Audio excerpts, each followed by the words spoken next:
வியாதி வந்தாலும் நான் வியாகுலமடைவதில்லை.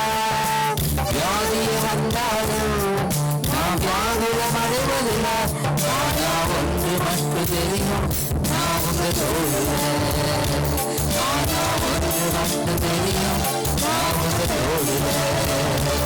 ஆனா ஒன்று மட்டும் தெரியும், நான் உங்க தோழில.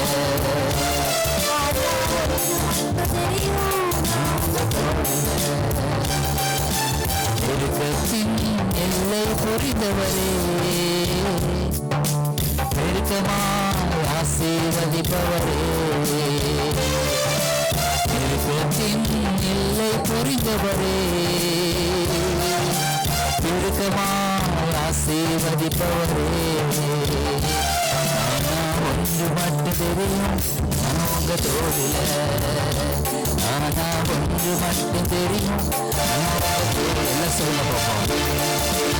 ஒன்று மட்டும் தெரியும், நான் உங்க தோழில. ஆனா ஒன்று மட்டும் தெரியும், நான் உங்க தோழில. ஹல்லேலூயா, ஹல்லேலூயா, ஹல்லேலூயா. கர்த்தர் உங்களை ஆசீர்வதிப்பாராக. தேவனுடைய வார்த்தைக்காக நம்ம போக போகிறோம். இல்லை நல்ல பலமா கரங்களை தட்டி எல்லாம் குட் குட். சின்ன பிள்ளைகள் இருந்து எல்லாரும் நல்லா, இன்னும் கொஞ்சம் எல்லாரும் கட்ட வரைக்கும் நான் விட மாட்டேன். ஹல்லேலூயா. ஓகே. கர்த்தர் நல்லவர், அவர் கிருபை என்றென்றும் உள்ளது. ஒரு நரி பாருங்க, ஒரு திராட்சை தோட்டத்துக்கு போகுது. அந்த திராட்சை தோட்டத்தை போகும் பொழுது அந்த திராட்சை தோட்டத்தை சுற்றிலும் என்ன பண்ணியிருக்காங்க, வேலி போட்டு வச்சிருக்கிறாங்க, கம்பி வேலி போட்டு வச்சிருக்கிறாங்க. இந்த திராட்சை தோட்டத்தை முழுக்க கம்பி வேலி போட்டு வச்சுட்டாங்க. இப்போ அந்த கம்பி வேலியில ஒரு சின்ன கேப் இருக்குது. அந்த சின்ன கேப்ல அதுக்குள்ள போய் அந்த திராட்சை பழத்தை சாப்பிடலான்னு அது யோசிக்குது. எப்படியாவது இந்த சின்ன கேப்ல போய் அங்க இருக்கிற திராட்சை பழங்கள் எல்லாம் சாப்பிடணும். அதுதான் நினைக்க ஒரே கனவு, ஆசையா போய் அந்த கம்பி வேலிக்குள்ள அந்த சின்ன கேப் வழியா உள்ள போகும்போது என்ன பண்ணுது, மாட்டிக்கிச்சு. ஏன்னா அது பெருசா இருக்குது, குண்டா இருக்குது. அப்புறம் என்ன பண்ணுது, எப்படியாவது இதை சாப்பிட்டாகணுமே, என்ன பண்றதுன்னு சொல்லிட்டு பட்னி கிடக்குது கொஞ்ச நாள். சரி கொஞ்ச நாள் பட்னி கிடப்போம் அப்படின்னு பட்னி கடந்து கொஞ்ச நாள் நரி இழைச்சி போச்சு. நரி இழைச்சதுனால என்னாச்சு, அந்த கம்பி வேலிக்குள்ள போயிடுச்சு. கம்பி வேலிக்குள்ள போய் ஆசைப்பட்டபடி எல்லா திராட்சை பழங்களையும் அது சாப்பிடுது, சந்தோஷமா சாப்பிடுது. சாப்பிட்டு என்னாச்சு, பெருசாயிருச்சு. நரி என்னாச்சு, இப்போ குண்டாயிடுச்சு. குண்டானோன்னு சரி நல்ல திருப்தியை சாப்பிட்டாச்சு, சரி நம்ம வீட்டுக்கு கிளம்புவோம் அப்படின்ட்டு அது வெளியே வரலான்னு பார்க்குது. அந்த கம்பி வெளியில் மறுபடியும் மாட்டிக்கிச்சு. ஐயோ நம்ம குண்டாயிட்டோம்னு சொல்லிட்டு மறுபடியும் திராட்சை தோட்டத்துக்குள்ள என்ன பண்ணுது, கொஞ்ச நாள் பட்னி கிடக்குது. பட்னி கடந்துட்டு ஒல்லி ஆயிடுச்சு. அப்புறம் மறுபடியும் வெளியே போகுது. கரெக்டாக அந்த திராட்சை தோட்டக்காரன் வந்து நின்று பார்க்குறான். அவன் சொல்கிறான், நீ உள்ளே போகும்போதும் வெறுமையாக தான் போன, வெறும் வயிற்றோட, வெளியே போகும்போது வெறும் வயிற்றோட தான் போகிற. உள்ளே போய் நீ என்னதான் சாதிச்ச, ஒன்றுமே சாதிக்கலை. இதே வாழ்க்கை தான் இந்த உலகத்துக்குள்ளே நம்ம வரும் பொழுதும் ஒன்றுமே இல்லாமல் இங்கே உள்ளே வரோம், போகும் பொழுதும் ஒன்றுமே இல்லாமல் தான் நம்ம போக போகிறோம். நான் கடந்த நாட்களில் நல்லா அதில் கவனிச்சேன் ரொம்ப. ஏன்னா என்னுடைய தாயார் மரணத்தில் நான் நிறைய காரியங்களை கற்றுக்கொண்டேன். அவங்க நிறைய வச்சுருப்பாங்க. ஒரு பொருள், எந்த பொருளாக இருந்தாலும் அவங்களோட பொருளை நம்மளை வந்து யூஸ் பண்ண விட மாட்டாங்க. இது என்னுடைய பென், உனக்கு வேற பென் கொடுத்துருக்கேன், அதை எடுத்து எழுது, என் பெண்ணில் எழுதாத, இது என்னோடதுன்னு சொல்லி சிலதெல்லாம் பொருளை வச்சுருந்தாங்க. இப்போ அவங்க மறித்து விட்டாங்க. மறித்ததுக்கு அப்புறம் பார்த்தா ரிலேட்டிவ்ஸ்லாம் வந்தாங்க. அவங்க அந்த பொருளை எடுக்கிறாங்க. அவங்க எடுக்கும்போது எனக்கு ஞாபகம் வருது, அம்மா இருந்தாங்கன்னா இந்நேரம் இதை தொட விட்டுருப்பாங்களா, அம்மா இருந்தால் இந்நேரம் இதை எடுக்க விட்டுருப்பாங்களா அப்படின்னு சொல்லி ஒவ்வொரு காரியத்திலையுமே என்னாச்சு, எனக்கு அந்த ஒரு பாடம் எனக்கு கிடைச்சது. என்ன பாடம் கிடைச்சது, நாம் இந்த பூமிக்குள்ள வரும்பொழுதும் வெறுமையாக தான் வரோம், ஒன்றும் இல்லாமல். திரும்பி போகும் பொழுதும் வெறுமையாக தான் திரும்பி போகிறோம். ஆனால் இந்த பூமியில் வாழ்கிற நாட்களில் இது என்னோடது, இது எனக்கு, இதெல்லாம் என்னோடது, இந்த சொத்து என்னோடது, இந்த ஒரு அடி நிலம் என்னோடது, இந்த எல்லை என்னோடதுன்னு சொல்லி ஒவ்வொருவரும் இங்கே சண்டை போடுறத பார்த்தா ஒரே ஆச்சரியமாக இருக்குது. நான் ஒருத்தன் எவனாவது இந்த மாதிரி சண்டை போட்டான்னு நான் பார்ப்பேன். இவன் போகும்போது என்ன கொண்டு போக போகிறான், இவன் போனதுக்கு அப்புறம் அந்த ஒரு அடி நிலத்தை கொண்டு போவானா, இவன் போனதுக்கு அப்புறம் அந்த அந்த ஒரு சின்ன விஷயத்தை கொண்டு போவானா அப்படின்னு யோசிப்பேன். உண்மையிலேயே சொல்றேன், நான் போகும் பொழுது எதையுமே எடுத்துட்டு போக முடியாது, வெறுமையா தான் நம்ம போக முடியும். வரும் பொழுது வெறுமையா தான் உள்ள வரோம், எதுவுமே இல்லாம உள்ள வரோம். வெளியே போகும் பொழுது எதுவுமே இல்லாம அந்த நரியை போல ஒன்றுமே இல்லாம வெளியே போக போறோம். ஆனா இங்க இருக்கிற நாட்கள் நம்ம என்ன செய்யறோம் அப்படிங்கறதுதான் விஷயமே. இருக்கிற நாட்கள்ல நாம தேவனுக்கென்று வாழ்கிற வாழ்க்கை ரொம்ப அவசியம். அதை நான் ரொம்ப புரிந்து கொண்டேன். நம்ம எவ்வளவோ சம்பாதிச்சோம், என்ன சம்பாதிச்சு எல்லாம் என்ன பண்றோம், ஒரு பிரயோஜனம் இல்லைங்க. நம்ம சம்பாதிக்கிறது, நம்ம அது வேணும் இது வேணும் அப்படி வேணும் இப்படி வேணும் நினைக்கிறது, அது எல்லாமே வேஸ்ட். ஆண்டவரை தேடுங்க, இது எல்லாமே உங்களுக்கு தெரியும். ஹல்லேலூயா. ஆண்டவரை தேடினா இது எல்லாமே கிடைக்கும். நம்ம இதெல்லாம் தேடும் பொழுது ஆண்டவரை தேட விட்டுறோம். ஆண்டவரை தேட மறப்பதினால, ஆண்டவரை தேட மறந்து போகிறதுனால நம்ம உலகத்தில் இந்த காரியங்கள் எல்லாம் தேடி தெரிகிறோம். அந்த நரி பாருங்க, அது மாதிரி உள்ள போய் இவன் சாப்பிட்டுச்சு, ஆனா வெளியே வர முடியல. மறுபடியும் வெளியே வரும் பொழுதும் வெறும் வயிற்றோட தான் அது வெளியே வருது. அப்போ இந்த பூமியில நம்ம அலைஞ்சு திரிஞ்சு தேடுற காரியங்கள் எல்லாம் பக்கா வேஸ்ட்ன்னு சொல்றேன் நான், வேஸ்டான வேஸ்ட். அதனாலதான் ஆண்டவர் சொல்றாரு மத்தேயு 6ல், முதலாவது தேவனுடைய ராஜ்யத்தையும் அவருடைய நீதியும் தேடுங்கள், அப்பொழுது இவைகள் எல்லாம் உங்களுக்கு கூட கொடுக்கப்படும். ஹல்லேலூயா. இந்த ஒரே ஒரு வார்த்தை உங்களுக்கு புரிஞ்சிருச்சு அப்படின்னு சொன்னீங்கன்னா, நீங்க ஆண்டவரை தேட ஆரம்பிச்சா மத்த எல்லாம் வந்துருங்கிறத மாத்திரம் புரிஞ்சுக்கிட்டா இந்த உலகத்துல நம்ம வேற எதுக்காகவும் கவலைப்பட மாட்டோம், எங்கேயும் ஓட மாட்டோம். சரி, நான் ஆண்டவர் தானே தேடுறேன், நான் ஜெபிக்கிறேன், எல்லாம் பண்றேன், ஆனா ஏன் எனக்கு எதுவுமே கிடைக்கல அப்படிங்கிறது தான் இன்னைக்கு நம்ம பார்க்க போறோம். ஹல்லேலூயா. ஏன் நமக்கு எதுவும் கிடைப்பதில்லை அப்படின்னா, ஆண்டவருடைய வார்த்தையை நாம் புரிந்து கொள்வதில்லை. ஆண்டவருடைய வார்த்தையை நான் எப்படி அதை ரிசீவ் பண்றதுன்னு நமக்கு தெரிஞ்சு கொள்ள முடியறதில்லை. அதனாலதான் நம்ம இந்த பூமியில ஆசீர்வாதங்களை பெற்றுக்கொள்ள முடியல. ஒரு சில காரியங்களுக்காக நம்ம ஜெபிக்கிறோம், தொடர்ந்து ஜெபிக்கிறோம், சபைகள்ல ஜெபிக்கிறோம், ஆனா அதை பெற்றுக்கொள்ள முடியலன்னா, அது பாருங்க, ஆண்டவருடைய வார்த்தைக்கு 14 கேரக்டரிஸ்டிக்ஸ் இருக்கு. அதாவது 14 வகையான குணாதிசயங்கள் இருக்கு. ஆண்டவருடைய வார்த்தை நம்முடைய வாழ்க்கையில அப்படியே பழிக்கணும் அப்படின்னா, அந்த ஆண்டவருடைய வார்த்தைக்கு 14 குணாதிசயங்கள் இருக்கு. அதுல முக்கியமா 7 குணாதிசயங்கள் அது ரொம்ப முக்கியமா இருக்குது. அந்த 7 குணாதிசயங்கள்ல ஒரு குணாதிசயத்தை தான் இன்னைக்கு நம்ம பேச போறோம். ஒன்னே ஒண்ணு, அது ஒண்ணு தெரிஞ்சிருச்சுன்னா கூட ஆண்டவருடைய வார்த்தை நம்ம வாழ்க்கையில பெற்றுக்கொள்ள முடியும். மொத்தம் 14 இருக்கு. 14 கூட நம்ம தெரிஞ்சுக்க வேண்டாம், 7 தெரிஞ்சுக்கிட்டா போதும். அந்த 7ஐயும் கூட நம்ம தெரிஞ்சுக்க வேண்டாம். அதுல ஒன்னை பின்பற்றினாலே ஆண்டவருடைய வார்த்தை, ஆண்டவருடைய ஆசீர்வாதத்தை நம்ம வாழ்க்கையில அப்படியே பெற்றுக்கொள்ள முடியும். முதலாவது தேவனுடைய ராஜ்யத்தை நீதியும் தேடுங்க, நம்ம அப்பொழுது எல்லாம் கூட கொடுக்கப்படும் சொல்ற வார்த்தைகள் கூட நம்ம தேடுறோம், சபைக்கு வரோம், ஆண்டவருடைய வார்த்தையை கேட்கிறோம், ஆனாலும் ஆசீர்வாதத்தை நம்ம பெற்றுக்கொள்ள முடியல. ஏன் அப்படின்னா, அந்த வார்த்தையை நாம் எப்படி எடுத்துக்கொள்ள வேண்டும் அப்படிங்கிறதுல தான் விஷயமே இருக்குது. நல்லா கவனிங்க. நமக்கு தாகம் எடுத்துச்சு அப்படின்னு சொன்னா, தண்ணியை வாய் வழியா குடிச்சோம்னா என்ன ஆகும்? தாகம் போகும். கரெக்டா நான் சொல்றது? வாய் வழியா நீங்க தண்ணி குடிச்சீங்கன்னா உங்களுக்கு என்ன ஆகும்? தாகம் போகும். எனக்கு தாகம் எடுக்குது, நான் தண்ணியை காது வழியா ஊத்துறேன். காது வழியா தண்ணியை ஊத்துனாலும் அது எங்க போகும்? வாய்க்கு போகும். கனெக்ஷன் இருக்கு, தெரியுமா உங்களுக்கு? காதுல யாராவது மருந்து ஊத்துனாங்க பாருங்க, அது வாயில கசக்கும். இப்போ அனுபவிச்சிருக்கீங்களா? காதுக்கும் வாய்க்கு ஒரு கனெக்ஷன் இருக்கு. அப்ப காது வழியா தண்ணியை ஊத்துனா கூட வாய்க்கு தண்ணி வரும், ஆனா அது தண்ணி தாகம் போகாது. தண்ணி தாகம் போகணும்னா நீங்க வாய் வழியா தண்ணி குடிச்சா மாத்திரம் தான் தண்ணி தாகம் போகும்.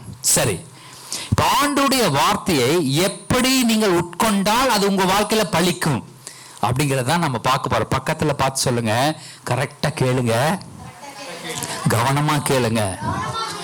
ஹல்லேலூயா. ஓகே, எடுத்து வாசிப்போம். எபிரேயர் 4வது அதிகாரம் 12வது வசனம். எபிரேயர் 4வது அதிகாரம் 12வது வசனம். தேவனுடைய வார்த்தையானது ஜீவனும் வல்லமையும் உள்ளதாயும், இருபுறமும் கருக்குள்ள எந்த பட்டயத்திலும் கருக்கானதாயும், ஆத்துமாவையும் ஆவியையும் கணுக்களையும் ஊனையும் பிரிக்கத்தக்கதாக உருவ குத்துகிறதாயும், இருதயத்தின் நினைவுகளையும் யோசனைகளையும் வகையறுக்கிறதாயும் இருக்கிறது. தேவனுடைய வார்த்தையானது ஜீவன் உள்ளதாயும் ஜீவன் உள்ளதாயும் வல்லமை உள்ளதாயும் வல்லமை உள்ளதாயும். சரி கவனிங்க, தேவனுடைய வார்த்தை எப்படி இருக்குது? ஜீவன் உள்ளதா இருக்கிறது, அது வல்லமை உள்ளதா இருக்கு. ஜீவன் உள்ளதுன்னு என்ன? அது உயிர் இருக்குது. அந்த வார்த்தைக்கு உயிர் இருக்கு. ஜீவன்னா உயிர், உயிர் இருக்கு. ஒரு பொருள் உயிர் இருந்துச்சுன்னா தான் அது என்ன பண்ணுன்னா அது வேலை செய்யும். இப்போ ஒரு மனுஷன் இருக்கான், அவனுக்கு உயிர் இருந்துச்சுன்னா தான் என்ன பண்ணுவான், ஏதோ ஒரு செய்வான். உயிர் இல்லாம படுத்திருக்கான் அப்படிங்கிற பட்சத்தில் அது அவனுக்கு ஒண்ணுமே செய்ய முடியாது. சரி, இப்போ அந்த வார்த்தைக்கு உயிர் இருக்குது அப்படின்னா அது வேலை செய்யும். நல்லா கவனிங்க, தேவனுடைய வார்த்தைக்கு உயிர் இருக்கு, ஜீவன் இருக்கிறது என்று சொன்னால் அது நிச்சயமாகவே வேலை செய்யும். பக்கத்துல பார்த்து சொல்லுங்க, தேவனுடைய வார்த்தைக்கு உயிர் இருக்கு, அதனால அது வேலை செய்யும். ஓகே, இதை நம்ம விசுவாசிக்கணும். நம்ம என்ன பண்றோம், சாதாரணமா ஆண்டோடைய வார்த்தையை கேட்கிறோம், சாதாரணமா ஆண்டோடைய வார்த்தையை ஏதோ நியூஸ் கேட்கிற மாதிரி நம்ம கேட்கிறோம். அவர் சொல்றாரு நீ கடன் வாங்காது இருப்பாய்ங்கிறாரு. ஆனா நம்ம என்ன பண்ணோம், கடன் வாங்கி வச்சிடறோம். நீ போகையிலும் ஆசீர்வதிக்கப்பட்டிருப்பாய், வருகையிலும் ஆசீர்வதிக்கப்பட்டிருப்பாய்ன்னு சொல்றோம். ஆனா வேலைக்கு போற இடத்துல திட்டு வாங்குறோம், அல்லது திரும்பி வரும்பொழுது ரோட்ல எவனோ ஒருத்தன் திடீர்னு நம்மளை பார்த்து திட்டுறான், இது பண்றான். என்னடா அது ஆசீர்வதிப்போம், போகையிலும் வருகையிலும் ஆசீர்வாதமா இருப்பான்னு சொல்லி நீ வாழ்ந்து இருப்பாய், நீ சுகித்து இருப்பாய், நீ பலத்திருப்பாய், நீ அதிகாரம் உள்ளவனாய் இருப்பாய். எவ்வளவோ கன்ஃபெஷன்லாம் நம்ம சொல்றோம், எல்லாம் செய்யறோம். ஆனாலும் இதெல்லாமே நம்முடைய வாழ்க்கையில் நிறைவேறுதான்னு பார்த்தா நிறைவேறல. ஏன் நிறைவேறலன்னா, அந்த வார்த்தைகளுக்கு நம்ம என்ன பண்றது இல்ல, உயிர் இருக்குதுன்னு நினைக்கிறது இல்ல. அது ஏதோ செத்து கிடக்கிற பொருள் மாதிரி நினைச்சுக்கிட்டோம். அந்த வார்த்தைக்கு உயிர் இருக்கிறது. நீங்கள் எப்பொழுது அந்த வார்த்தையை பயன்படுத்த ஆரம்பிக்கிறீர்களோ அப்பொழுது அது ஜீவன் கொண்டு எழும்புகிறது, அதுக்கு உயிர் வருது. எப்போ அந்த வார்த்தையை நம்ம மதிக்கிறோமோ அப்ப அதுக்கு உயிர் வருது. அது ஜீவன் உள்ளதா இருக்கிறது. அதனால அது அதனுடைய வேலையை செய்யாம வராது, திரும்பி வராது. அடுத்தது என்னவா இருக்கு, வல்லமை உள்ளதா இருக்கிறது. தேவனுடைய வார்த்தை ஜீவன் இருக்கு அப்படின்னா, ஜீவன் இருக்குன்னா அது கண்டிப்பா வேலை செய்யும், அது வேலை செய்யாம இருக்காது. அதே போல வல்லமை உள்ளதா இருக்கிறது. அது ஜீவன் இருக்கிறதுனால அது எப்படி இருக்கு, வல்லமை உள்ள வேலைகளை இது செய்யறதா இருக்குது. ஜீவன் உள்ள காரியம் வல்லமை உள்ள வேலைகளை செய்கிறது. இப்போ மகா அலெக்சாண்டர் இருந்தாரு, இல்ல நெப்போலியன் இருந்தாரு. அவர் கையில ஒரு பெரிய ஸ்வாடை கொடுத்து வச்சிட்டோம்னா, அவருக்கு உயிர் மாத்திரம் இருந்துச்சுன்னா, நெப்போலியன் உயிர் மாத்திரம் இருந்துச்சுன்னா உள்ள போய் படையில ஒரே ஆள் ஆயிரக்கணக்கான பேர்த்து வெட்டி போட்டுருவான். ஏன்னா அவனுக்கு அந்த பவர் இருக்கு. அவனே செத்து போய் பெட்டியில படுக்க வச்சுட்டாங்க, 2 கையும் வெளியே வச்சு படுக்க வச்சிருக்காங்க. இப்போ அவனுக்கு அந்த பட்டயம் இருந்தாலும் பிரயோஜனம் இல்லை. ஏன்னா அப்ப அவன் செத்து இருக்கான், அவனுக்கு வல்லமை இல்லை, அவன் கையில வல்லமை இல்லை. பட்டயம் கொடுத்துட்டாலும் அவன் எதுவுமே செய்ய முடியாது, ஏன்னா அவனுக்கு வல்லமை இல்லை, ஏன்னா ஜீவன் இல்லை. நான் சொல்றேன், தேவனுடைய வார்த்தை ஜீவன் உள்ளதாயும் வல்லமை உள்ளதாயும் இருக்கிறது. அந்த வார்த்தைக்கு உயிர் இருக்கு. அதே சமயத்துல அது பல பேர்த்த வெட்டி சாய்க்கக்கூடிய, பல பிசாசினுடைய தந்திரங்களை சாய்க்கக்கூடிய வல்லமை அந்த வார்த்தைக்கு உண்டு. ஹல்லேலூயா. இதை நம்ம விசுவாசிக்கணும். அப்ப என்ன அப்படின்னு சொல்லி கேட்டீங்கன்னா, முதலாவது தேவனுடைய வார்த்தைக்கு ஜீவனும் வல்லமையும் இருக்கிறது என்பதை நீங்கள் விசுவாசிக்க வேண்டும். ஹல்லேலூயா. அந்த வார்த்தைக்கு வல்லமை இல்லைன்னு நினைச்சீங்கன்னா, அதுக்கு உயிர் இல்லைன்னு நினைச்சீங்கன்னா, உங்களால என்ன பண்ண முடியாது, அந்த வார்த்தையை உங்களுடைய வாழ்க்கையில உட்கொள்ள முடியாது. உங்க வாழ்க்கையில அதை நீங்க ரிசீவ் பண்ணவே முடியாது. ஏன்னா அதுக்கு ஒண்ணுமே இல்லை.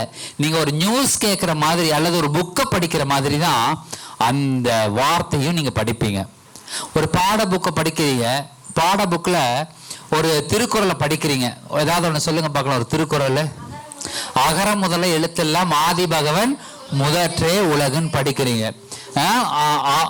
அகர முதல எழுத்தெல்லாம் ஆதி பகவன் முதற்றே உலகு. அதோடைய அர்த்தம் என்ன சொல்லுங்க பார்க்கல, யாராவது ஒருத்தங்க.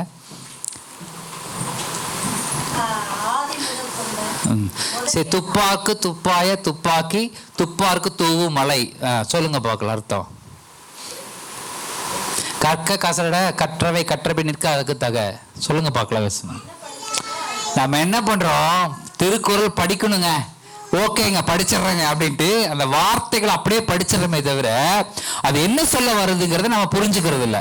அது பாட்டுக்கு நம்ம அப்படியே கண்ணை மூணு அது பாட்டுக்கு வந்துடும். அப்படியே ஒரு ஒரு திருக்குறள் சொல்லுங்க அப்படின்னா திருக்குறள் சொல்லிடுவோம். அதுக்கு என்ன அர்த்தம் அப்படின்னா இன்ஸ்டன்டா சொல்ல முடியாது, சொல்லிடுவீங்க. ஒரு 5 நிமிஷம் விட்டா அதோட அர்த்தத்தை சொல்லிடுவீங்க. ஆனா உடனே கேட்கும் பொழுது உங்களுக்கு அது சொல்றதுக்கு உண்டான வாய்ப்புகள் கிடைக்காது, அது அதோட விளக்க உரை உங்களுக்கு புரியாது. அதனால நான் என்ன சொல்றேன், நீங்கள் தேவனுடைய வார்த்தையை வாசிக்கும் பொழுது இது நிச்சயமாக என் வாழ்க்கையில நடக்க போகிறது, ஏன்னா அதுக்கு ஜீவன் இருக்குது அப்படிங்கிறத புரிந்து கொண்டு நீங்கள் செய்யும் பொழுது நிச்சயமாகவே தேவன் உடைய வாழ்க்கையில அதை செய்ய வல்லமையுள்ளவராய் இருக்கிறார். அவருடைய 7 கேரக்டரிஸ்டிக்ஸ்ல முதலாவது கேரக்டர் என்ன, முதலாவது குணாதிசயம் என்ன அப்படின்னா அந்த வார்த்தைக்கு ஜீவன் இருக்கிறது, அந்த வார்த்தை வல்லமை உள்ளதா இருக்கிறது. ஹல்லேலூயா. இந்த வார்த்தையுடைய ஜீவனும் வல்லமை இருக்குதுன்னு நீங்க நினைச்சீங்கன்னா நிச்சயமா அந்த வார்த்தை உங்களுடைய வாழ்க்கையில நிறைவேறும். அதனால்தான் நல்லா கவனிங்க, அந்த வார்த்தையோட மறுபடியும் அடுத்த வரியை வாசிங்க பார்க்கலாம். தேவனுடைய வார்த்தையானது ஜீவனும் வல்லமையும் உள்ளதாயும் இருபுறமும் கருக்குள்ள எந்த பட்டயத்திலும் கருக்கானதாயும் ஆத்துமாவையும் ஆவியும் கணுக்களையும் ஊனையும் பிரிக்கத்தக்கதாக உருவ குத்துகிறதாயும் இருதயத்தின் நினைவுகளையும் யோசனைகளையும் வகையறுக்கிறதாயும் இருக்கிறது. ஆமென். சரி கவனிங்க, இந்த வார்த்தை எதையெல்லாம் பிரிக்குது, கணுக்களையும் ஊனையும் அது பிரிக்கிறது, கணுக்களையும் ஊனையும் அது பிரிக்கிறது. சரி, கணுவு ஊனும் எங்க இருக்குது, கணுக்கள் ஊன் எங்க இருக்குது, நம்முடைய சரீரத்தில் இருக்கு. நல்லா கவனிங்க, கணுக்கள் ஊன் அப்படிங்கிறதுலாம் மேரோ, அதெல்லாம் எங்க இருக்கு, நம்முடைய சரீரத்தில் இருக்கு. அப்ப ஆண்டவருடைய வார்த்தையானது உங்கள் சரீரத்திற்குள்ளும் வேலை செய்யுது. ஹல்லேலூயா. அதே போல ஆவியும் ஆத்மாவையும் உருவ குத்துகிறதா இருக்கிறது. நல்லா கவனிங்க, ஆவி ஆத்மாவை இப்ப எங்க இருக்குது, நம்மளுக்கு பார்க்க முடியாத இடத்துல இருக்கு. கணுக்குளையும் ஊனையும் நம்ம மாம்சத்துல இருக்கிறது பார்ப்போம், ஆத்துமாவும் ஆவியும் பார்க்க முடியாது. அப்போ இந்த வார்த்தையானது கணுக்களையும் ஊனையும் பிரிக்கிறதுன்னு ஒரு பக்கம் இருந்தாலுமே ஆவியும் ஆத்துமாவையும் வகை இருக்கிறது. அதை வாசிங்க. தேவனுடைய வார்த்தையானது ஜீவனும் வல்லமையும் உள்ளதாயும் இருபுறமும் கருக்குள்ள எந்த பட்டயத்திலும் கருக்கானதாயும் ஆத்துமாவையும் ஆவியையும் கணுக்களையும் ஊனையும் பிரிக்கத்தக்கதாக உருவ குத்துகிறதாக.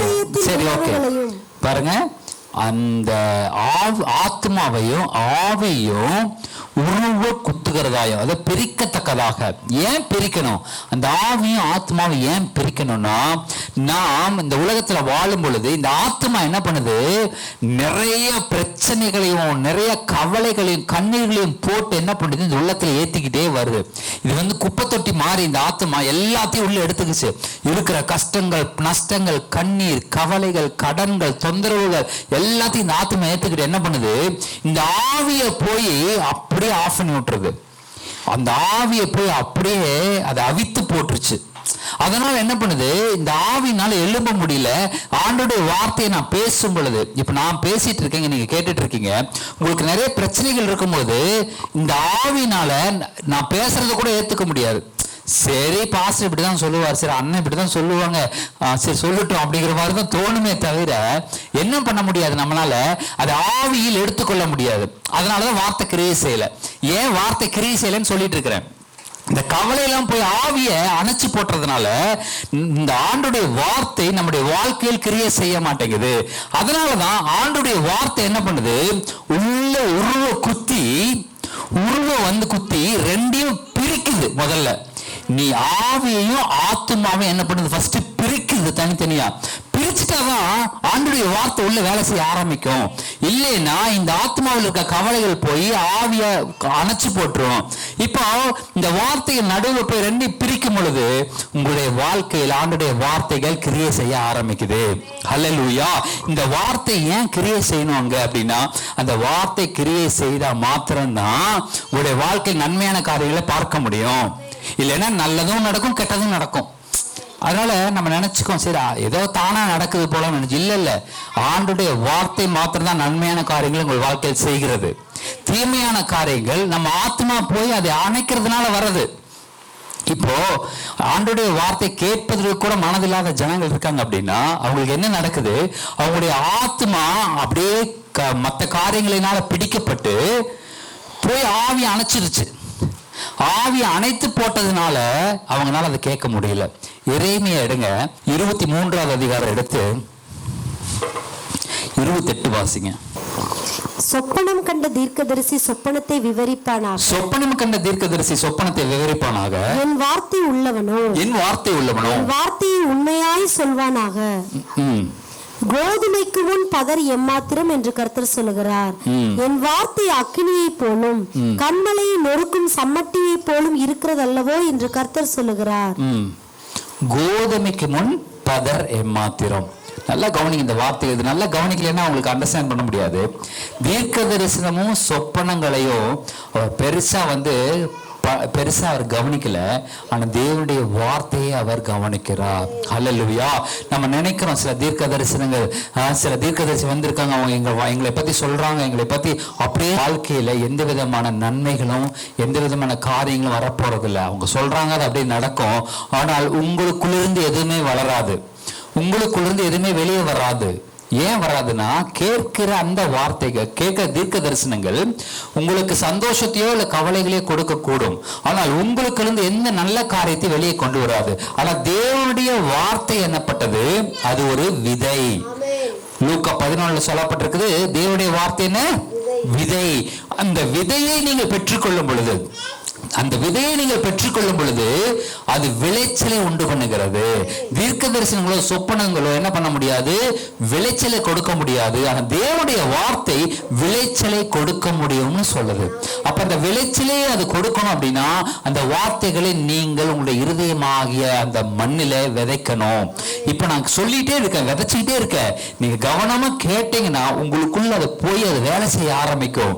நீங்க கவனம் சிதற போச்சு அப்படின்னு சொன்னா முள்ளுள்ள இடங்களில் விதைக்கப்பட்ட விதையாக அது மாறிடும். அதனாலதான் சொல்றேன், தேவனுடைய வார்த்தைக்கு நிறைய தடைகள் வரும், நிறைய தடங்கல்கள் வரும். ஆனா அதை மீறி தேவனுடைய வார்த்தையை நீங்க உள்ள எடுத்துட்டே இருங்க. ஏன்னா ஆவியா இருக்கிறது தேவனுடைய வார்த்தை, அது ஆவியா இருக்கிறதுனால ஆவியில் விதைக்கப்படுகிற அந்த விதைகள் உங்களுடைய அந்த ஆவியிலையும் ஆத்மாவிலையும் அது என்ன பண்ணும்? உள்ள போய் பதியும், அது வேலை செய்யும். ஹல்லேலூயா. அதனால அந்த வார்த்தைகளை நீங்கள் எடுத்துக்கொள்ளும். கோதுமைக்கு முன் பதர் எம்மாத்திரம் அப்படின்னா தீர்க்க தரிசனங்களையும் சொப்பனங்களையும் அவர் என்ன பண்றாரு? பதராக அவர் பார்க்கிறாரு. அதெல்லாம் வெறும் பதர்ன்னு அவர் நினைக்கிறாரு. தேவனுடைய வார்த்தையே அது கோதுமை மணியாக பார்க்கிறார். வெறும் பதற நீங்க மண்ணில் போட்டீங்கன்னா அது முளைக்காது, அது விதை முளைச்சு வராது. ஆனால் கோதுமை மணியை நீங்க மண்ணில் போட்டீங்கன்னா அது முளைச்சு வரும். அப்போ உங்களுடைய வாழ்க்கையில் நன்மையான காரியங்கள் முளைச்சு வரணும் அப்படின்னா அது தேவனுடைய வார்த்தையை உள்ளே போட்டால் மாத்திரம்தான் வரும். ஹல்லேலூயா. தேவனுடைய வார்த்தைக்கு ஒரு கேரக்டரிஸ்டிக்ஸ் என்ன? நீங்கள் அந்த வார்த்தையை உங்களுடைய இருதயமாகிய மண்ணில் விதைக்கணும். பலகைகளை நீங்க எழுதணும், உங்களுடைய இருதயத்துக்குள்ள அதை போடணும். அது போட்டாம என்ன ஆகும்? அது முளைச்சு வர ஆரம்பிக்கும். ஹல்லேலூயா. அப்ப அந்த வார்த்தையை நீங்கள் போடணும். தீர்க்க தரிசனத்தையும் தரிசனங்களையும் காட்டிலும் மேலானது தேவனுடைய வார்த்தையா இருக்கிறது. நீங்கள் அதை பெற்றுக்கொள்ளும் பொழுது நிச்சயமாகவே அது விளைச்சலை தருகிறதா இருக்கிறது. ஹல்லேலூயா. அப்ப அந்த வார்த்தை என்ன பண்ணுது?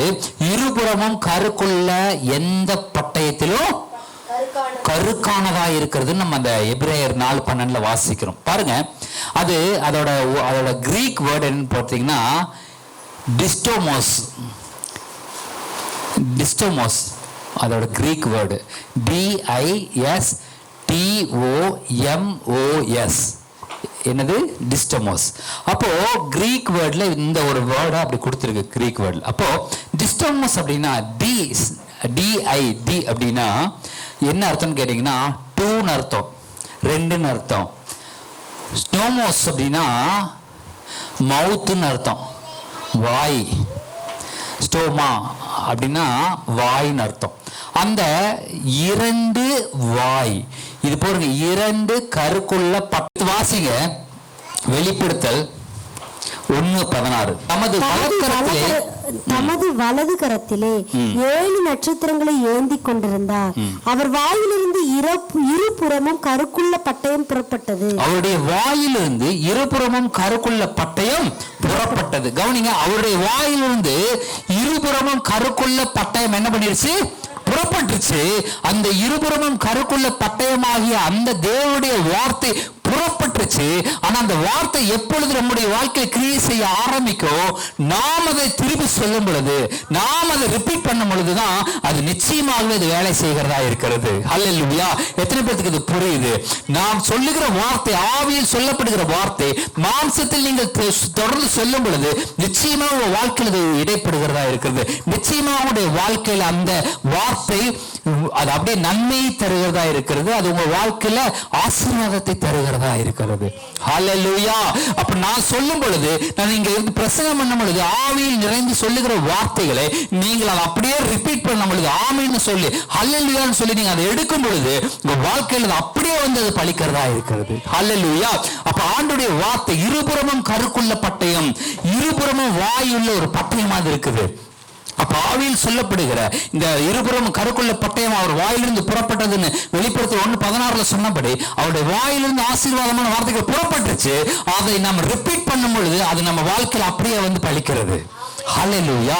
அப்போ அப்படிதான் அந்த கிரியை செய்து பாருங்க. அதனாலதான் நம்மளால வாழ்க்கையில ஆசீர்வாதத்தை சில நேரங்களில் பார்க்க முடியலன்னா நம்ம திருப்பி அதை ரிப்பீட் பண்றது இல்லை.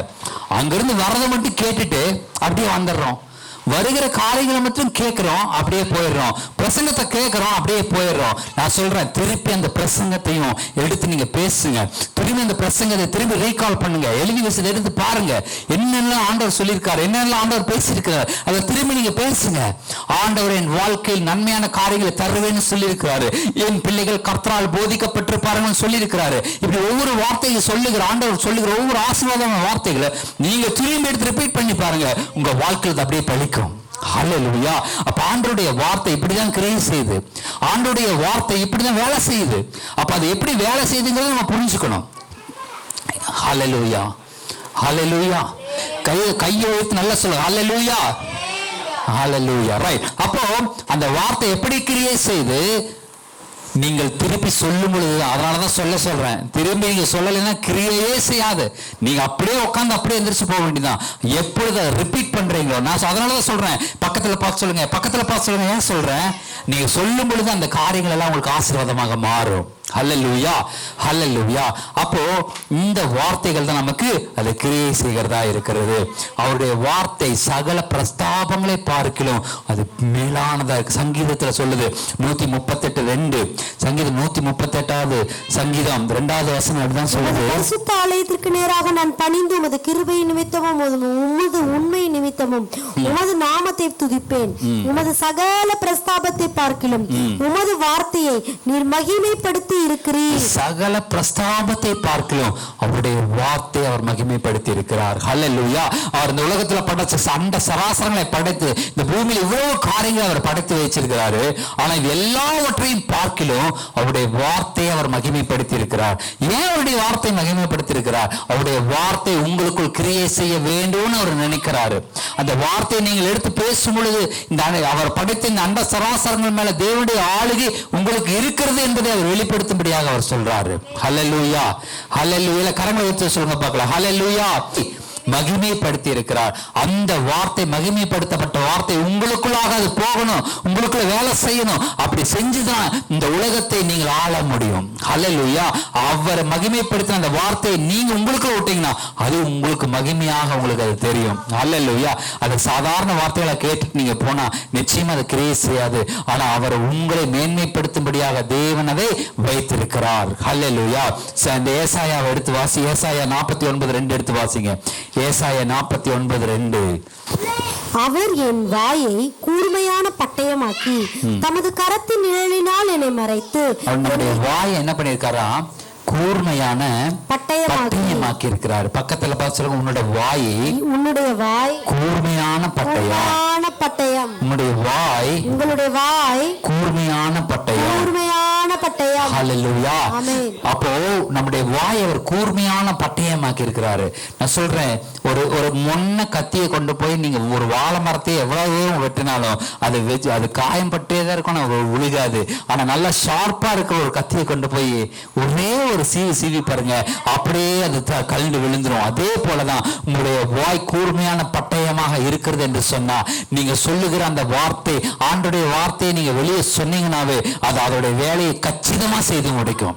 அல்லேலூயா. நீங்க திரும்பி திரும்பி அதை சொல்ல வேண்டாம். ஒரே முறை ஏசு ஆண்டவர் பாருங்க, 5000 பேர்த்த உட்கார வச்சுட்டாரு.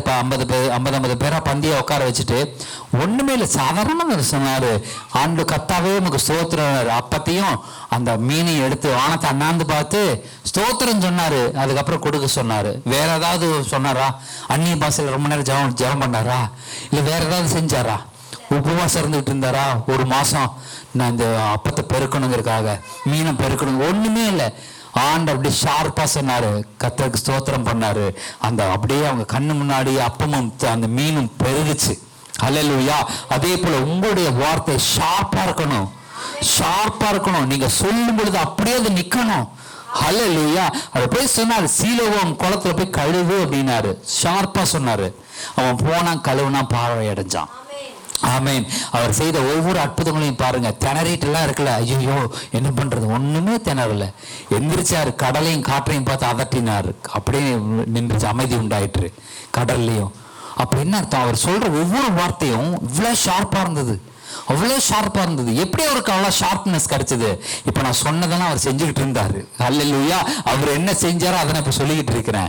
அவருடைய வார்த்தையை கணுக்களையும் ஆவியும், கணுக்களையும் ஊனையும் ஆவியும் ஆத்துமாவையும் பிரிக்கிறதாயும் அப்படியே உருவ குத்துகிறதா இருந்ததுனால, அல்லேலூயா, அதே போல உங்களுடைய வாழ்க்கையிலும் உங்களுடைய ஆவியிலையும் ஆத்மாவிலையும் உங்களுடைய கணுக்களையும் ஊனையும் பிரிக்கத்தக்கதான அந்த வார்த்தைகள் உங்களுக்குள்ள நீங்க அந்த மாதிரி ரிசீவ் பண்ணணும். நீங்க எவ்வளவு தூரம் அந்த வார்த்தைகளை நீங்க எடுத்துக்கொள்கிறீர்களோ அவ்வளவு தூரம் அந்த வார்த்தைகள் உங்க வாழ்க்கையை கிரியேட் செய்கிறதா இருக்கிறது. அல்லேலூயா. இந்த உலகத்தானுக்கு அப்படி இல்லை, எதுவுமே கிடையாது. அவன் பாவம், அவன் உழைச்சாதான் அவனுக்கு உண்டு. அவனுக்கு ஜெபங்கிறது அவனுக்கு தெரியாது. ஆண்டவரை பற்றி அறிஞ்சு கொள்ள முடியாது. ஆண்டவருடைய வார்த்தை என்னன்னு தெரியாது. ஆனா ஆண்டவரை பற்றி அறிந்து கொண்ட உங்களுக்கு அவருடைய வார்த்தையின் வல்லமை தெரிந்து கொள்வது ரொம்ப முக்கியம். அல்லேலூயா. நம்ம கையில ஒரு பிஸ்டல் இருக்குது, ஒரு துப்பாக்கி வச்சிருக்கிறோம். ஒரு நல்ல கவனிங்க, நம்ம கையில ஒரு துப்பாக்கி இருக்குது. திடீர்னு ஒரு திருடன் வரான், நமக்கு முன்னாடி பர்ஸ் எடு, இதை கொடு அதை கொடுன்றான், எல்லாம் கொடுங்குறான். நான் பாட்டு பாக்கெட்ல இருந்து துப்பாக்கி எடுத்து காமிச்சேன் அப்படின்னு என்ன பண்ணுவான்? மறுபடியும் கேட்பானா நம்ம கிட்ட? கேட்க மாட்டான், ஓடிடுவான். இப்ப இதுதான் துப்பாக்கியோட பொசிஷன் சொல்றேன். ஏய் இப்போ ஓடு அப்படிங்கிற ஓடி போயிடுவான். சரி, இதே இருக்குது. இந்த துப்பாக்கி திருப்பி பிடிச்சிக்கிட்டேன் இப்படி, டேய் என்கிட்ட துப்பாக்கி இருக்குது அப்படின்னு நான் சொல்றேன். என்ன பண்ணுவான்? கையில் இருக்கிற துப்பாக்கியை பிடிக்க நம்மளே சுட்டுருவோம். ஏன்னா அதை தப்பா பிடிச்சிட்டு இருக்கிறோம். நான் சொல்றேன், ஆண்டோடைய வார்த்தையை நீங்கள் சரியாக உபயோகப்படுத்துவீங்கன்னு சொன்னா பிசாசு கண்ணுன்னு தெரியாம ஓடி போயிடுவான். ஹல்லேலூயா. அவன் பின்னங்கால் பிடரையில் அடிக்க ஓடி போயிடுவான் பிசாசு. ஆனால் நீங்க தவறாக நீங்க பயன்படுத்த தெரியாம ஆண்டோடைய வார்த்தையை வச்சுக்கிட்டு ஒரு பிரயோஜனம். துப்பாக்கி இருக்குது, நம்ம கையில ஆவிக்குரிய பட்டயம் இருக்குது, ஆனா என்ன பண்ண முடியும்? சரியா பயன்படுத்த தெரியல. ஏன் பயன்படுத்த தெரியல? அதனாலதான் ஆண்டோடைய ஆசீர்வாதம் வாழ்க்கையில வரல. இன்னைக்கு நல்லா தெரிஞ்சுக்குங்க, ஆண்டோடைய ஆசீர்வாதத்தை நீங்கள் எடுத்துக்கொள்ள வேண்டும் என்று சொன்னால் இங்க கேட்கிற ஒவ்வொரு வார்த்தைகளும் நீங்க ரிப்பீட் பண்ணிக்கிட்டே இருக்கணும். ஆண்டவர் 2 வாய் இதுக்கு முக்கியம். அதான் சொல்றேன், அவரு அந்த பட்டயம், இருபுறமும் கருக்குள்ள பட்டயம் ஆண்டோடைய வாயிலிருந்து புறப்பட்டுருச்சு. அதை நாம் திருப்பி, அதனாலதான் என் வாய் கூர்மையான பட்டயமாக்கின்னு சொல்லி ஏசாயா ஜெபிக்கிறான். ஏசாயா ஏன் அப்படி ஜெபிக்கிறான்? என் வாய் கூர்மையான பட்டயம் ஆகணும், அப்பதான் நான் சொல்ற ஒவ்வொரு வார்த்தையும் அப்படியே ஷார்ப்பா நடக்கும் அப்படின்னு சொல்லி. அல்லேலூயா. இன்னைக்கு நீங்களும் அப்படி ஜெபித்து பாருங்க. ஆண்டவரே, என்னுடைய வாய் கூர்மையான பட்டயம் ஆகணும். ஆண்டவரே, நான் சொல்லுகிற வார்த்தைகள் அப்படியே இந்த பூமியில நடக்கணும், நான் ஜெபிக்கிற வார்த்தைகள் அப்படியே இந்த பூமியில நடக்கணும் அப்படின்னா ஆண்டவருடைய அந்த வாயிலிருந்து புறப்பட்ட அந்த வார்த்தை, ஆண்டவருடைய வாயிலிருந்து புறப்பட்ட அந்த வார்த்தை உங்களுடைய வாழ்க்கையில், உங்களுடைய வாயில அது திருப்பி ரெஃப்ளெக்ட் ஆகும் பொழுது உங்களுடைய வாழ்க்கையில் அது வெளிப்படுகிறதா இருக்கிறது. ஹல்லேலூயா. இல்லைன்னா நம்ம கதறி கதறி ஜெபிக்க வேண்டியதுதான், அழுது அழுது ஜெபிக்க வேண்டியதுதான். முழங்கால் போட்டு ஜெபிச்சாலும் சரி, இல்லை படுத்துக்கிட்டு ஜெபிச்சாலும் சரி, இல்லை உருண்டு உருண்டு ஜெபிச்சாலும் சரி, ஷார்ப்னஸ் இல்லை அப்படின்னா அது உங்க வாழ்க்கையில நடக்காது. ஹல்லேலூயா. ஷார்ப்னஸ் வேணும். உங்களுடைய வாய் கூர்மையான பட்டயமாக்கப்பட வேண்டும். ஹல்லேலூயா. அப்படின்னு என்ன அர்த்தம்? ஆண்டோடைய வார்த்தையை நீங்கள் எடுத்துக்கிட்டே இருக்கணும், ரிசீவ் பண்ணிக்கிட்டே இருக்கணும். எவ்வளவு தூரம் ஆண்டோடைய வார்த்தையை நீங்கள் ரிசீவ் பண்றீங்களோ அவ்வளவு தூரம் உங்களுடைய வாழ்க்கையில் அது பிரயோஜனம் உள்ளதா இருக்கிறது. ஆதியாகமம் 1வது அதிகாரம் 1வது வசனம் சொல்லுகிறது, ஆதியிலே தேவன் வானத்தையும் பூமியும் சிருஷ்டித்தார் என்று சொல்லப்பட்டிருக்கிறது. அப்ப ஆண்டவர் ஆவியானவரா இருக்கிறாரு. ஆவியில வெளிச்சத்துல அவர் சொல்றாரு, அவர் வானத்தையும் பூமி சிருஷ்டித்தான்னு சொல்லப்பட்டிருக்கிறது. அப்போ அந்த வார்த்தை இந்த பூமியில நடக்கணும் அப்படின்னு சொன்னா என்ன பண்ணணும்? ஆண்டவருடைய வார்த்தை வெளிப்படணும். கொலோசியர் 1வது அதிகாரம் 16வது வசனம் வாசிங்க. கொலோசியர் 1வது அதிகாரம் 16வது வசனத்தை வாசிங்க பார்ப்போம்.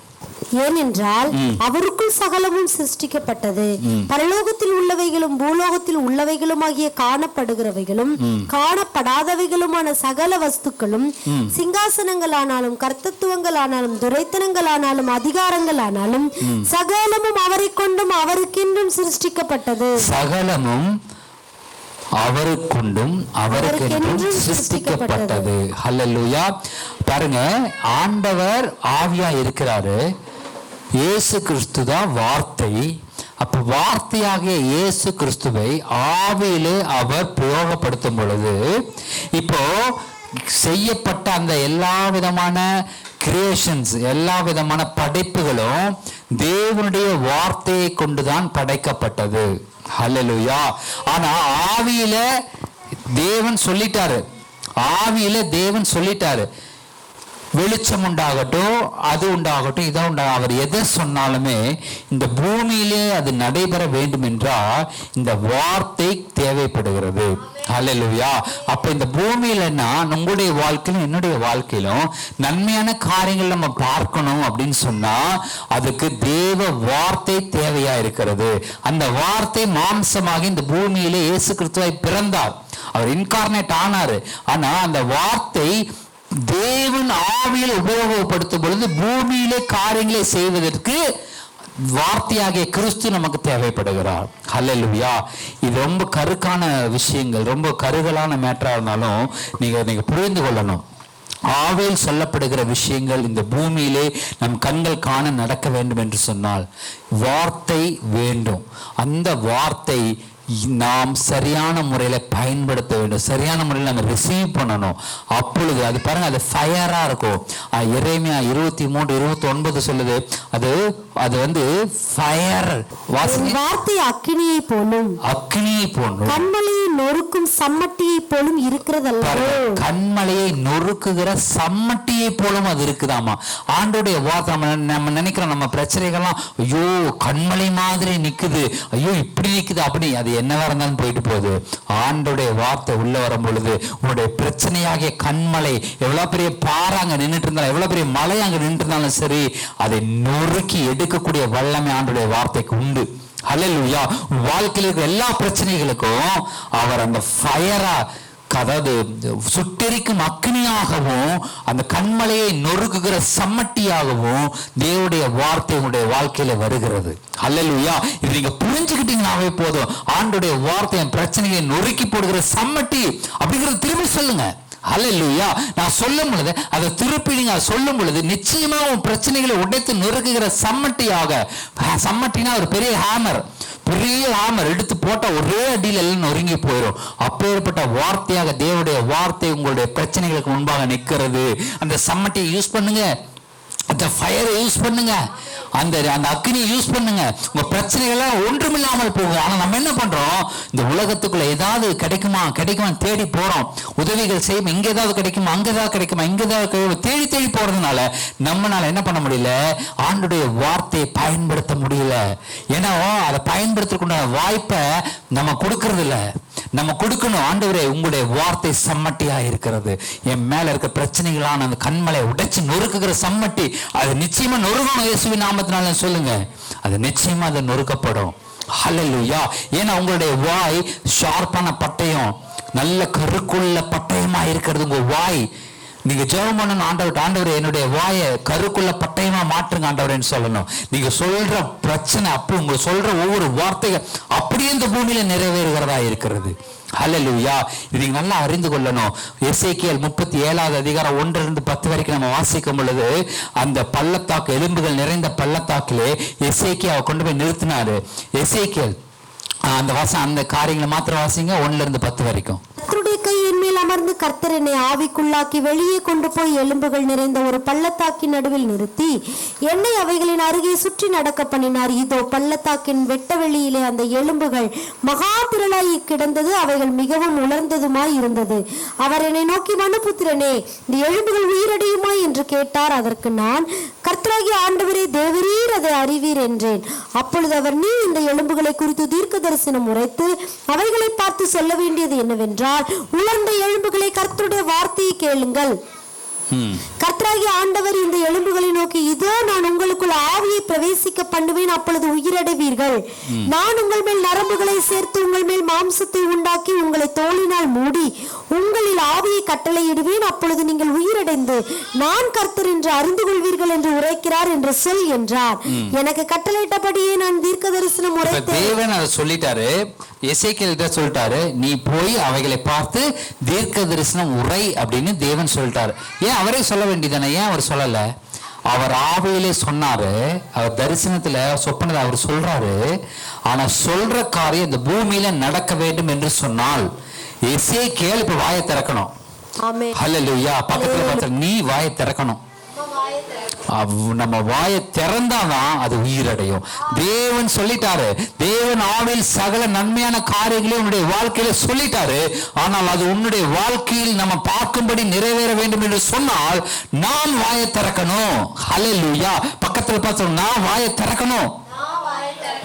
அப்படியே உட்கார்ந்து வேலைக்காகாது. ஹல்லேலூயா. அப்ப என்ன அர்த்தம்? தேவன் இந்த பூமியிலே உயிரடைய செய்ய வேண்டிய காரியங்களை உயிரடைய செய்யணும், சரி மரித்து போன காரியங்களை எழுப்பணும் அப்படின்னு சொன்னா நீங்கள் வாயை திறந்தால் மாத்திரம்தான் முடியும். ஹல்லேலூயா.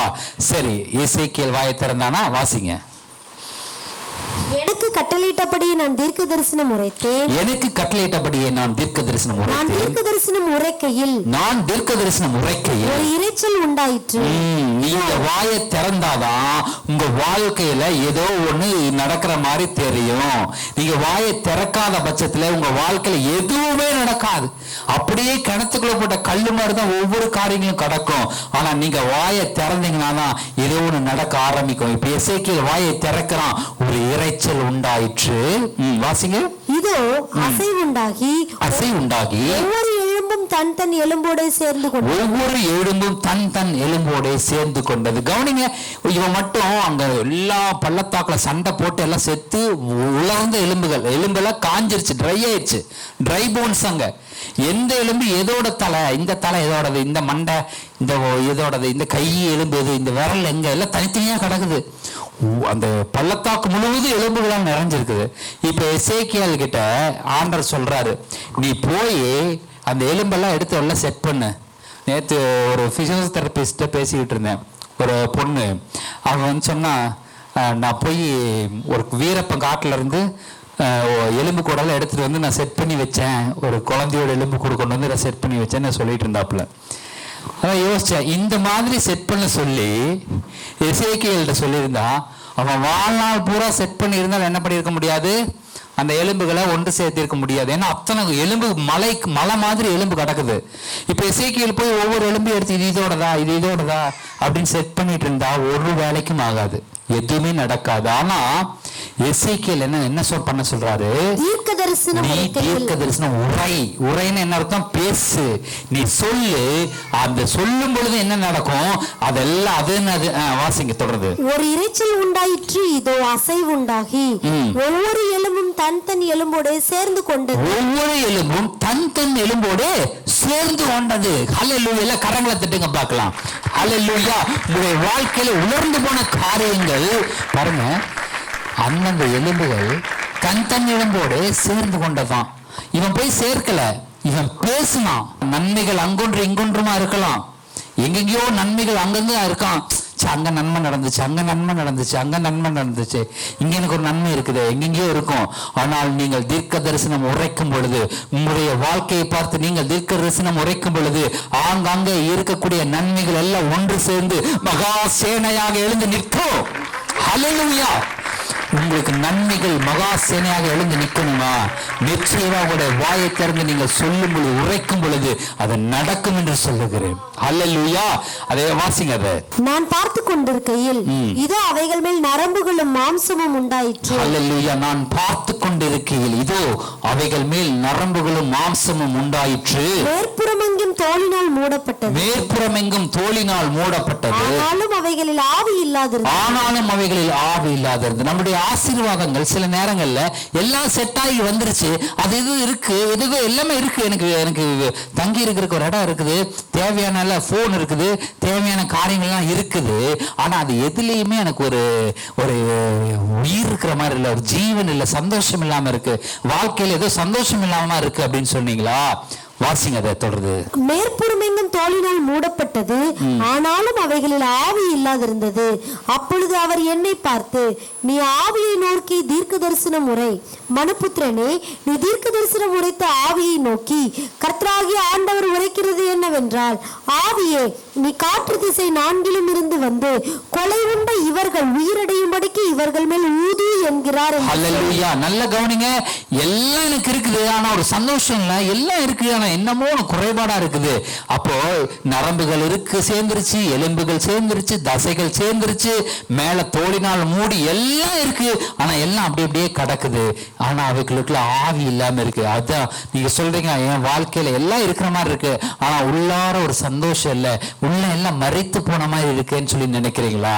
நிச்சயமாக சொல்லுகிறேன், தேவனுடைய வார்த்தையை நீங்கள் தீர்க்க தரிசனமாக உரைக்கும் பொழுது 10வது வசனம் சொல்லுகிறது, எனக்கு கற்பிக்கப்பட்டபடி நான் தீர்க்க தரிசனம் உரைத்தேன். இப்ப நான் சொல்றேன், நான் இப்பொழுது உங்களுக்கு கற்பித்தபடி நீங்கள் தீர்க்க தரிசனம் உரைக்கும் பொழுது ஆவி அவர்களுக்குள்ளே பிரவேசிக்க அவர்கள் உயிரடைந்து காலூன்றி மகா சேனையாக நின்றார்கள். ஹல்லேலூயா. உங்களுடைய வாழ்க்கையில் நன்மைகள் காலூன்றி மகா சேனையாக நிற்கணுமா? உங்க வாழ்க்கையில் நீங்க தீர்க்க தரிசனம் உரைத்து பழகுங்கள். ஆமென். மகா சேனையாக நின்றது. ஆமென். ஹல்லேலூயா. உங்க வாழ்க்கையிலும் தேவன் நன்மையான காரியங்கள், உங்கள் வாழ்க்கையிலும் தேவன் ஆசீர்வாதங்களை அவர் தருகிறார். மகா சேனையாக உங்கள் ஆசீர்வாதங்கள் நிற்க போகிறது. ஆமென். சொல்ல வாயத்திறந்து நிற்காது. ஹல்லேலூயா. அப்ப நிச்சயமா சொல்றேன், உங்கள் வாழ்க்கையில் ஆசீர்வாதங்கள் நிச்சயமா எழுந்து காலூன்றி நிற்க போகிறது. நீங்கள் அதை பார்க்க போகிறீர்கள். ஆமென். ஆனா அதுக்கு ஒரே காரியம் என்ன?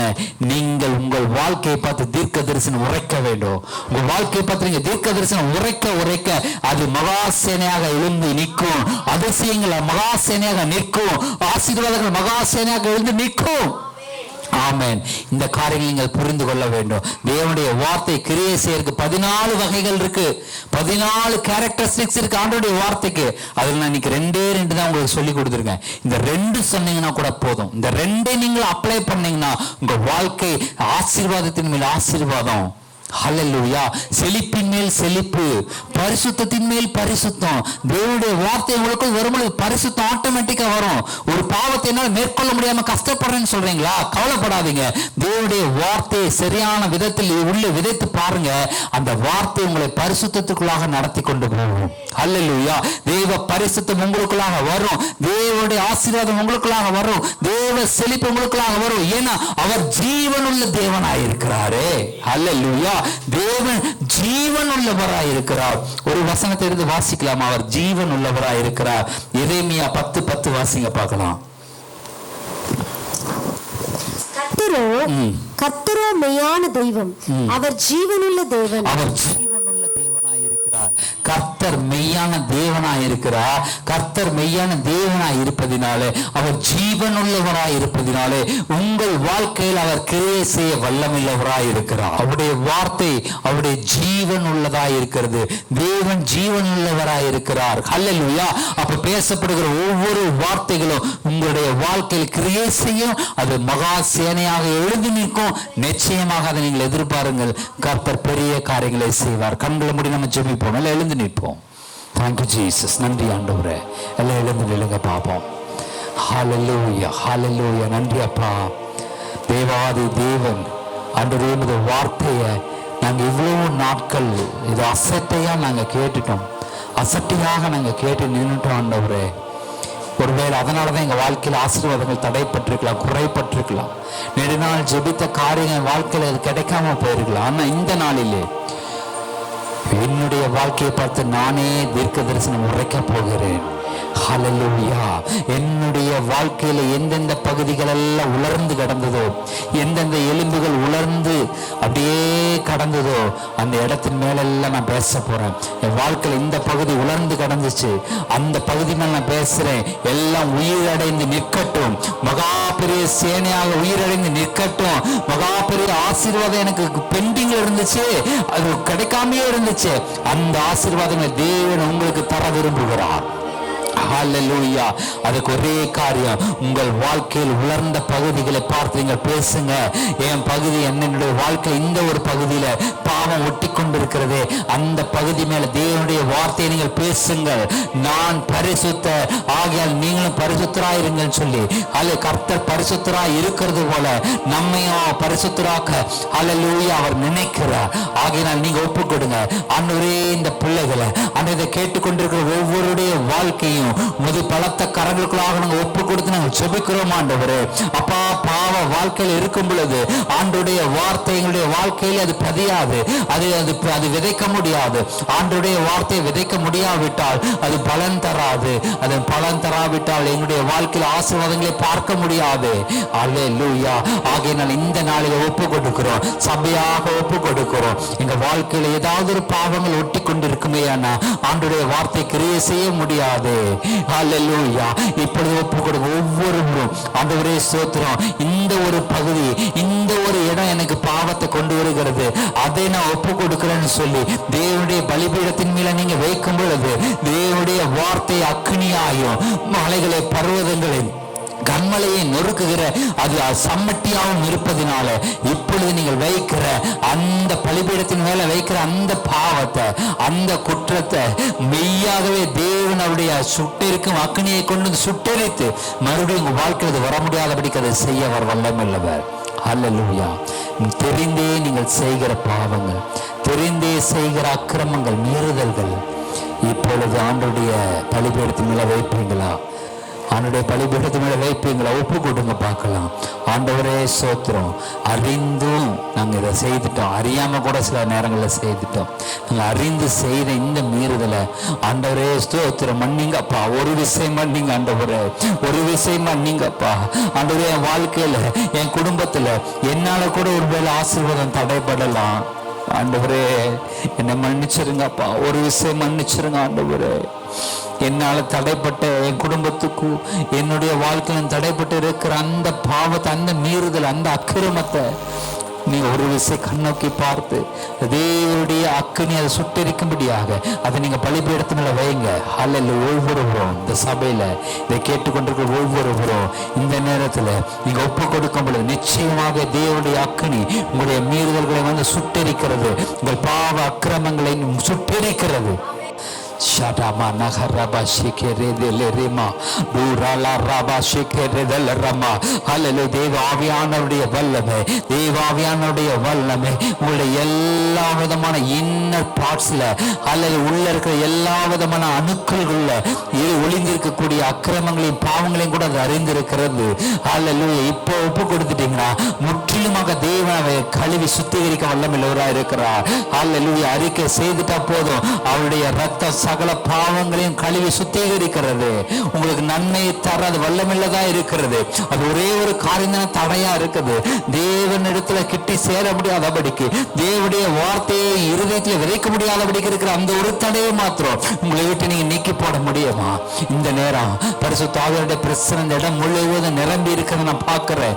ஹல்லேலூயா. இந்த நேரத்தில் நீங்க ஒப்பு கொடுக்கும் பொழுது நிச்சயமாகவே தேவனுடைய விடுதலை கட்டளையிடுகிறார். உன்னால முடியாததுதான், மாம்சத்தினால முடியாதுதான், நம்ம பலத்தினால முடியாததுதான், நம்ம பராக்கிரமத்தினால முடியாததுதான். ஆனால் ஆவியானவராலே, ஆவியினாலே எல்லாம் ஆகும். இப்பொழுது தேவனுடைய அக்கினி உங்களுடைய எல்லா எல்லா மீறுதல்கள், அக்கிரமங்கள், பாவ கரைகளை இப்பொழுது சுட்டெரிக்க தேவன் வல்லமுள்ள கரம் போல இறங்குகிறது. முற்றிலும் ஒரு சுகம், முற்றிலுமாக ஒரு பரிசுத்தம். ஹல்லேலூயா. நன்றி தகப்பனே. ஆண்டவரே ஸ்தோத்திரம், ஸ்தோத்திரம் அப்பா. தேவாவியானவர் இந்த நாளிலே செய்த பெரிய கிருபைகளுக்காக, கிரியைகளுக்காக ஸ்தோத்திரம். நன்றி தகப்பனே. ஒப்பு கொடுத்து மனம் திரும்பி உமது வார்த்தைகளை ஏற்றுக்கொண்டு தன்னுடைய வாழ்க்கையிலே நன்மைகளை பார்க்க, கிருபைகளை பார்க்க, ஆசீர்வாதங்களை பார்க்க தயாராக இருக்கக்கூடிய ஒவ்வொருவரையும் தேவனுடைய கரம் பற்றி பிடிக்கட்டும். தேவனுடைய வார்த்தை அதை பெனட்ரேட் பண்ணட்டும்.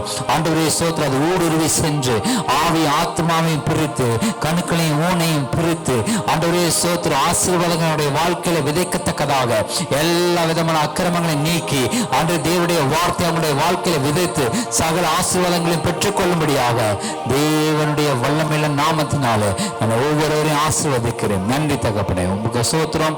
இந்த ஆராதனை வேலைக்காக நன்றி. கொடுத்த செய்திக்காக ஸ்தோத்திரம். எங்களுடைய வாழ்க்கையை மறுரூபப்படட்டும் ஆண்டவரே. என்னுடைய வாழ்க்கையை மறுரூபப்படட்டும். என் குடும்ப ஆசீர்வாதத்தை பார்க்கட்டும்.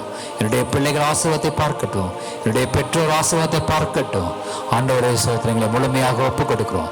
தேவ கரங்களாக ஒப்பு கொடுக்கிறோம். தெய்வ வல்லமை ஆட்கொள்ளட்டும். ஆசீர்வதிங்கப்பா, பலப்படுத்துங்க. எல்லாருமே கரங்களாக ஒப்பு கொடுத்து ஜெபிக்கிறோம். இயேசு கிறிஸ்துவின் வல்லமையுள்ள நாமத்தினால ஜெபிக்கிறோம். ஜீவனுள்ள பரம தகப்பனே. ஆமென், ஆமென், ஆமென்.